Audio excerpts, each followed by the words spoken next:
नमस्कार मित्रों, स्वागत है आपका हमारे अमृत विचारधारा यूट्यूब चैनल में। मित्रों, इस सृष्टि में माँ शब्द ईश्वर का दिया हुआ अनमोल वरदान है। लेकिन जब माँ शब्द के साथ सौतेला शब्द जुड़ जाता है तो लोगों के मन में एक नकारात्मक भाव आने लगता है। हमारे समाज में सौतेली माँ को अपने सौतेले बेटे को कष्ट देने वाली औरत के रूप में जाना जाता है। लेकिन आज हम एक ऐसी सौतेली माँ की कहानी सुनाएंगे जिसे सुनकर एक सौतेली माँ के प्रति आपकी सोच बदल जाएगी। मित्रों, किसी नगर में एक बहुत बड़े धनवान सेठ रहा करते थे। सेठ जी का एक 10 वर्ष का लड़का था जिसका नाम विमल था। सेठ जी अपने लड़के विमल से बहुत प्रेम करते थे। विमल हमेशा शाही अंदाज में रहा करता था। वो अपनी हवेली के सभी नौकरों को अपनी अंगुली पे नचाया करता था। धीरे धीरे जब विमल 12 वर्ष का हुआ तो उसकी माँ इस दुनिया को छोड़कर चली गई। अब अकेले सेठ जी अपने कारोबार के साथ साथ अपने बच्चे की जिम्मेदारी संभालना भी उनके लिए मुश्किल होने लगा। विमल भी अपनी माँ के चले जाने के बाद गुमसुम रहने लगा। फिर कुछ दिन के बाद सेठ जी ने एक पढ़ी लिखी गरीब लड़की से शादी कर ली। जो लड़की सेठ जी की दूसरी पत्नी बनकर आई वह सेठ जी से उम्र में 10 वर्ष छोटी थी। विमल अपनी नई माँ के अपने घर आने से बहुत खुश हुआ। वो अपनी सौतेली माँ से ढेर सारी बातें करता, अपनी सगी माँ के बारे में भी बताया करता था। सेठ जी की नई पत्नी का स्वभाव बहुत ही शांत और सरल था। उन्हें भी विमल बहुत अच्छा लगने लगा। वह विमल को एक सगी माँ की तरह प्यार करने लगी थी। विमल के जीवन में एक बार फिर से खुशियाँ ही खुशियाँ आ गई थीं। अपनी सौतेली माँ के आने से उसे अब अपनी सगी माँ की कमी महसूस नहीं हो रही थी। सेठ जी, उनकी नई पत्नी और उनके बच्चे का जीवन हंसी खुशी से गुजरने लगा। कुछ दिन के बाद एक दिन सेठ जी सुबह सुबह टहलने के लिए घर से निकले और फिर दोपहर को वापस लौट कर आए, लेकिन बिना कुछ खाए पिए अपने कमरे में चले गए। और जब उन्होंने कई घंटों के बाद भी अपने कमरे का दरवाज़ा नहीं खोला तो उनकी पत्नी ने जाकर दरवाज़ा खटखटाया, लेकिन अंदर से कोई आहट नहीं सुनाई दी। फिर सेठ जी की पत्नी ने नौकरों को बुलवाकर कमरे का दरवाज़ा तोड़वाया। फिर जैसे ही नौकरों ने दरवाज़ा तोड़कर खोला, अंदर का दृश्य देखकर सब के सब अवाक रह गए। सेठ जी फांसी के फंदे से लटक रहे थे।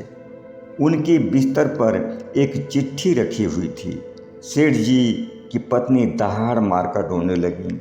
उनका सुहाग उजड़ चुका था। अपने पिता की मौत से विमल को भी बहुत गहरा आघात पहुंचा। अभी अभी तो उसके जीवन में सौतेली माँ के रूप में खुशियाँ आई थी, लेकिन अब दोनों का सब कुछ छिन चुका था। लेकिन अभी तो दुखों की कुछ बूंदें ही उनके ऊपर गिरी थीं। अभी तो दुखों का सैलाब आना बाकी था। जैसे ही सेठ जी की पत्नी ने सेठ के हाथों लिखी हुई चिट्ठी को पढ़ा, उनके होश उड़ गए। सेठ जी की अपने जीवन भर की कमाई, सारी संपत्ति छीन चुकी थी और अब वह कर्जदार हो चुके थे। हुआ ऐसा कि सेठ जी ने बैंक से लोन लेकर एक बहुत बड़े प्रोजेक्ट में निवेश किया था, जिसके लिए उन्होंने अपनी सारी ज़मीन जायदाद गिरवी रख दी थी। लेकिन उनका वह प्रोजेक्ट फेल हो गया, जिसके कारण उन्हें बहुत भारी नुकसान हो गया और अब उनकी सारी प्रॉपर्टी नीलाम होने वाली थी। फिर एक दिन उनके कारोबार के साथ उनकी सुंदर हवेली भी नीलाम हो गई और अब बिमल और उसकी सौतेली माँ दोनों को अपनी हवेली को छोड़ना पड़ा। दोनों अब बेघर हो चुके थे। बिमल की सौतेली माँ के पिता अपनी लड़की की दूसरी शादी करने का विचार करने लगे, लेकिन उस लड़की ने अपने पिता से साफ साफ मना करते हुए कहा, मैं अपने सौतेले बेटे को अकेला छोड़कर सिर्फ अपनी खुशी के लिए दूसरी शादी नहीं करूंगी। लड़की के पिता काफ़ी नाराज़ हुए और उन्होंने अपनी लड़की के लिए अपने घर के रास्ते हमेशा के लिए बंद कर दिए। बिमल और उसकी सौतेली माँ गांव वालों से कुछ पैसे की मदद पाकर गांव में एक किराए पर मकान लेकर रहने लगे। बिमल की सौतेली माँ पढ़ी लिखी औरत थी। उसने अपने सौतेले बेटे को लेकर शहर जाने का निर्णय किया और फिर एक दिन वह अपने सौतेले बच्चे को लेकर शहर के लिए चल पड़ी।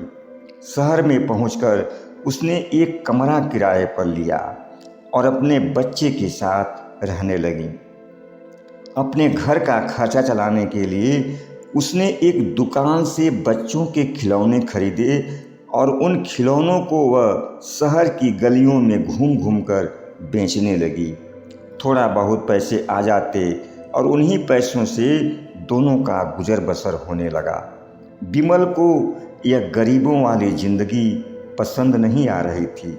उसे हमेशा गांव में अपनी हवेली के 56 भोग याद आते थे, लेकिन अपनी बेसहारा सौतेली माँ के साथ शहर में ठोकरें खाते हुए धीरे धीरे उसे गरीबी में जीने की आदत होने लगी थी। अब उसे जो कुछ भी खाने को मिलता खुशी खुशी से खा लेता। बिमल को अब अच्छी तरह समझ में आ गया था कि ठाठ बाट से रहने का समय अब उसके जीवन से जा चुका है। एक दिन बिमल अपने मकान से थोड़ी दूर एक मंदिर की सीढ़ियों पर बैठा अपने विचारों में खोया हुआ था। अचानक एक कार आकर मंदिर के सामने रुकी। एक सज्जन पुरुष उस कार से बाहर निकले। बिमल ने जब उन्हें देखा तो तुरंत पहचान गया। दरअसल वह सज्जन पुरुष एक बहुत बड़े व्यापारी थे और बिमल के पिता से उनकी बहुत अच्छी दोस्ती थी। ये अक्सर बिमल की हवेली में आया जाया करते थे। पिछले कुछ वर्षों से अपने व्यापार के सिलसिले में हमेशा व्यस्त रहने के कारण इनका बिमल के पिता सेठ जी से मुलाकात नहीं हुई थी। बिमल ने जब अपने पिता के दोस्त को देखा तो वह फूट फूट कर रोने लगा और उन्हें अपना सारा दुखड़ा रो रो कर सुना दिया। बिमल के पिता के दोस्त को जैसे ही सेठ जी के मरने का पता लगा उन्हें बहुत दुख हुआ। उन्होंने बिमल से पूछा, तुम लोग इस समय कहाँ रहते हो? फिर बिमल उन्हें लेकर अपनी झोपड़ी में आया और अपनी माँ से मिलवाया।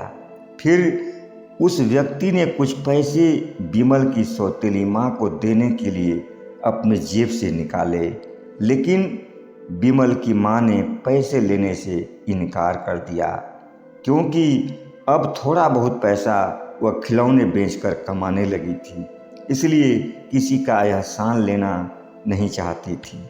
लेकिन जैसे ही सेठ जी के दोस्त को पता चला कि बिमल की माँ खिलौना बेचने का काम करती है तो वे बहुत प्रसन्न होते हैं, क्योंकि उनकी एक खिलौने बनाने वाली कंपनी थी और उन्हें काफ़ी समय से एक मेहनती और ईमानदार सेल्स गर्ल की ज़रूरत थी।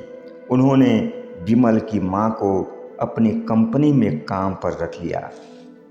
बिमल की सौतेली माँ लोगों के घरों में जाकर खिलौने बेचते बेचते एक बेहतर सेल्स गर्ल तो पहले ही बन चुकी थी और अब जैसे ही उसकी नियुक्ति एक कंपनी में हुई, उसने अपनी कड़ी मेहनत और लगन से 1 वर्ष के अंदर ही अपनी खुद की खिलौना बनाने वाली एक छोटी सी कंपनी खोल ली। धीरे धीरे जब विमल भी बड़ा हुआ तो वह भी अपनी सौतेली माँ के साथ अपनी खिलौना बनाने वाली कंपनी में काम करने लगा। इनकी कंपनी में बने हुए खिलौने देश के कोने कोने में जाने लगे और कुछ ही वर्षों में इनकी कंपनी का नाम पूरे देश में होने लगा। और अपने कड़े संघर्षों के बाद सेठ जी की पत्नी एक दिन अरबपति बन जाती हैं। उन्होंने अपने सौतेले बेटे के लिए जीवन की सारी खुशियाँ एक बार फिर से उसके सामने रख दी। विमल भी अपनी सौतेली माँ को एक देवी की तरह पूजा करता था। विमल की सौतेली माँ ने अपने सौतेले बेटे को एक सगी माँ का प्यार देकर साबित कर दिया कि दुनिया में हर सौतेली माँ अपने सौतेले बेटे के साथ सौतेला व्यवहार नहीं करती। मित्रों, यह प्रेरणादायक कहानी आपको कैसी लगी मुझे कमेंट करके ज़रूर बताइएगा। बहुत बहुत धन्यवाद।